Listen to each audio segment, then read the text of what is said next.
A UK woman was arrested for praying outside in her mind.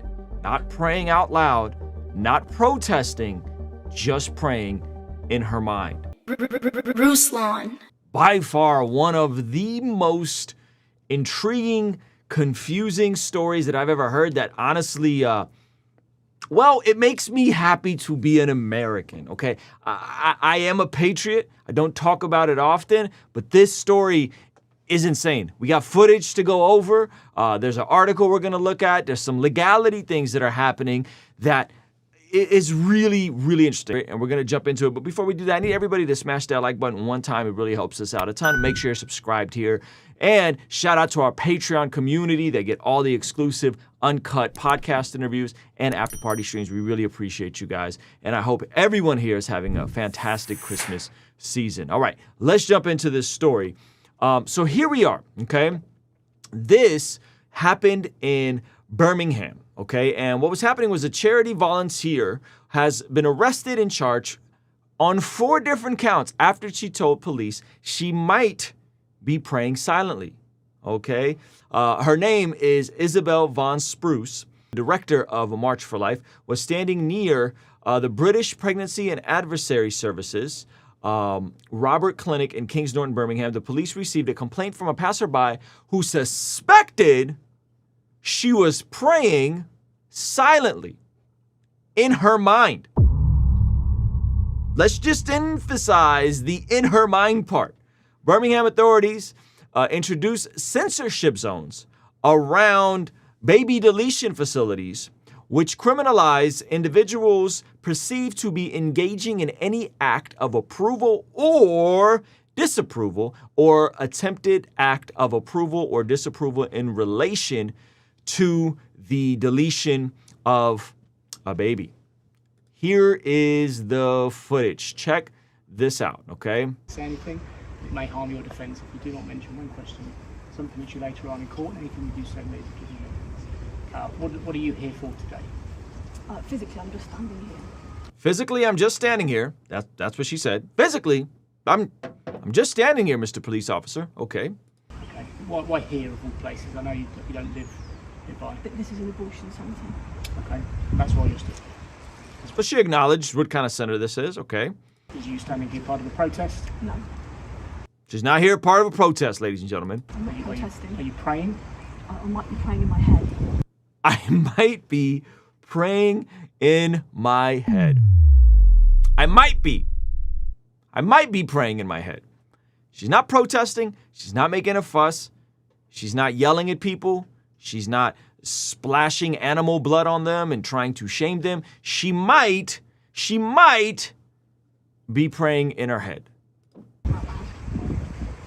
So I'll ask you once more, will you voluntarily come with us now to the police station for me to ask you some questions about today and other days where there are allegations that you've broken public space protection? If I've got a choice, then no. He's like, do you mind voluntarily going with us? She said, well, if I got a choice, no. Okay. And so there's more footage of this. This poor lady ends up full on getting searched. Which police station? Okay, as if she's gonna have weapons on her because she might be praying in her head, okay, and gets arrested. So here she is now. Her name is Isabel von Spruce, okay, Isabel von Spruce. And let's go back to this article, okay. So here it says Birmingham authorities introduced these censorship zones, okay. This could include through verbal or written means, prayer or counseling, advises that the 150-meter citizenship zone is bigger than a football field, 115 meters. Commenting on her arrest, Van Spruce said, it's abhorrently wrong that I was searched, arrested, interrogated by police, and charged simply for praying in the privacy of my own mind. Censorship zones purport to ban harassment, which is already illegal. Nobody should ever be subject to harassment, which is technically what happened to her. She was harassed by these police officers, right? And so, but what I did was the furthest thing from harmful. I was exercising my freedom of thought, my freedom of religion inside the privacy of my own mind. I can't emphasize this enough, guys. Nobody should be criminalized for thinking. Nobody should be criminalized for thinking You don't say. This is so reasonable. Nobody should be criminalized for thinking and for praying in public space in the UK. Not even praying out loud, just praying and thinking in her mind. Legal counsel for the ADF UK, Jeremiah, I don't know how you say his last name, Isabel experience should be deeply concerning to all those who believe that our hard-fought fundamental rights are worth protecting. It is truly astonishing that the law has granted local authorities such wide and unaccountable discretion that now even thoughts deemed wrong can lead to a humiliating arrest and a criminal charge. Just what you think in certain circles can lead to you potentially, apparently, getting arrested. This is insane. This is insane. This is insanity, ladies and gentlemen. I'm shocked that this is happening in a democratic Western country. Like, I would expect something like this to happen in a country that may be more hostile towards Christians, like, I don't know, say North Korea, right? Or China. But this is happening in the UK. Okay, so this is completely asinine. I'm shocked that this even happened. And I want to give you guys some more of my thoughts. But before we do that, I know it's the holiday season. I know many of you guys are maybe doing some shopping for yourself. I want to make sure you guys know that we have a little Christmas sale going on, 30% off our brand new merch store. This hoodie is available right now. This just came in, same day shipping.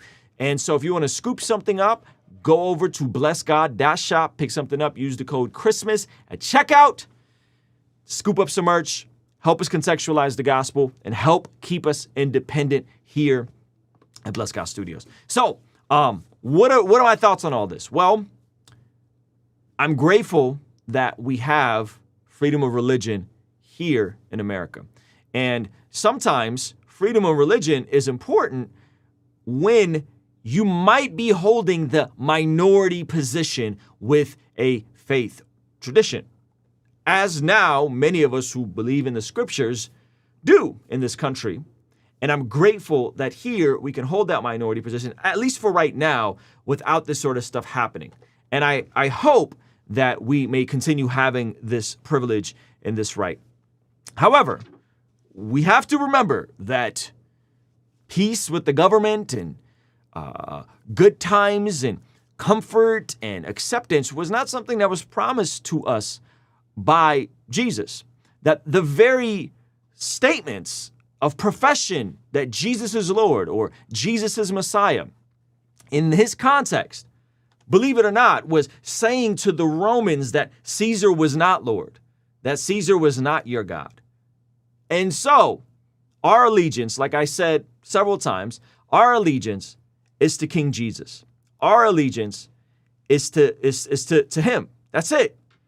And in that context, in their context, saying Jesus is Lord was potentially extremely dangerous. So I know we say this and we go, this is crazy. And it is. Like, it really is crazy in this modern time where you're supposed to extend tolerance and extend respect, and right? It's crazy. But at the same time, it's not surprising. It's not shocking. It's not necessarily expected, because I don't think we have anything on the persecution that the early church went through, the apostles went through, all those brothers were martyred, okay? But I think that it's okay for us to say, you know what, at some point in time, man, our position, our view that life is life regardless, our view that a man is a man and a woman is a woman, our view that marriage was designed for a man and a woman, our view that the ideal situation for a child to be in is in a home where the parents are the biological parents. Like, these positions might become more and more the minority in our context. And Jesus said in this life we'll have trouble. And so I would encourage you just to be sober about that and count the cost. I'm not saying persecution is going to happen. I'm not saying this stuff is going to start happening in America. I'm just saying be sober about this sort of thing, because we don't know what can happen next. We don't know how wild things can get. I am hopeful. As you guys know me, I'm very optimistic. I'm very, hey, let's preach Jesus to everybody. Let's make sure that we're living out the kingdom on this side of eternity. Let's walk in that freedom that we have on this side of eternity to live our values and what the things that we believe in. But doesn't mean that these things may not happen here. Hey, thank you so much for checking out this video. Check out this other video that YouTube thinks you'll like, and let me know if they nailed it, and I will see you over there, all right? Peace.